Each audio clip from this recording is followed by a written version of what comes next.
ನಾವು ಒಬ್ಬರನ್ನ ಇಗ್ನೋರ್ ಮಾಡಿದ್ರೆ ಅವ್ರಿಗೆ ನಾವು ಏನೋ ಒಂದು ಲೆಸನ್ ಕೊಡ್ತಾ ಇರ್ತೀವಿ.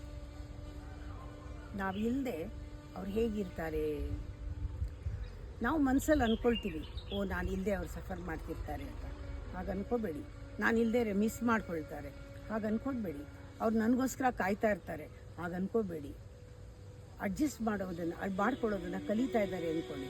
ನಾನು ಇಗ್ನೋರ್ ಮಾಡಿಲ್ಲ, ಅವ್ರು ಪಾಠ ಕಲಿತಾ ಇದ್ದಾರೆ, ಅಡ್ಜಸ್ಟ್ ಮಾಡೋದನ್ನು ಕಲಿತಾ ಇದ್ದಾರೆ. ಯಾರನ್ನಾದ್ರೂ ದೂರ ಇಟ್ಟರೆ ನಾವು ಅಂದ್ಕೋಬಾರ್ದು ಅವ್ರು ಕೂತು ಅಳ್ತಾ ಇದ್ದಾರೆ ನಮಗೋಸ್ಕರ ಅಂತ. ಇಲ್ಲ, ಅವ್ರು ಶಾಂತಿನ ಕಂಡ್ಕೋತಾ ಇದ್ದಾರೆ, ಅವ್ರ ಸ್ಟ್ರೆಂತನ್ನು ಕಂಡ್ಕೋತಾ ಇದ್ದಾರೆ, ಅವರು ರಿಯಲೈಸ್ ಮಾಡ್ಕೊಳ್ತಾ ಇದ್ದಾರೆ ಯಾರ ಮೇಲೂ ನಾನು ಅವಲಂಬಿಸೋದು ಬೇಕಿಲ್ಲ ಅಂತ. ಅವ್ರು ಸಂತೋಷನ ಕಂಡ್ಕೊಳ್ತಾ ಇದ್ದಾರೆ. ಅದೇ ಪಾಠ. ಮಕ್ಕಳನ್ನ ದೂರ ಇಟ್ಟರು ನಾನು ಮಿಸ್ ಮಾಡ್ಕೊಳ್ತೀನಿ ಅಂತ ನೀವು ಒದ್ದಾಡಬೇಡಿ. ಸ್ಟ್ರಾಂಗ್ ಮಾಡೋಕ್ಕೆ ಅವರು ದೂರ ಇರೋದು. ನೀವಿಲ್ಲದೇ ಇದ್ರೆ ಜೀವನ ಅಡ್ಜಸ್ಟ್ ಮಾಡ್ಕೊಳ್ಳೋದು ಗೊತ್ತಾಗತ್ತೆ ಅವ್ರಿಗೆ. ಅವ್ರು ದೂರ ಹೋದ್ಮೇಲೆ ಬೆಲೆ ತಿಳಿಯುತ್ತೆ. ಮಕ್ಕಳು ದೂರ ಇರಲಿ, ಯಾರನ್ನೂ ಸ್ವಲ್ಪ ದೂರ ಇಡಿ, ಪರವಾಗಿಲ್ಲ.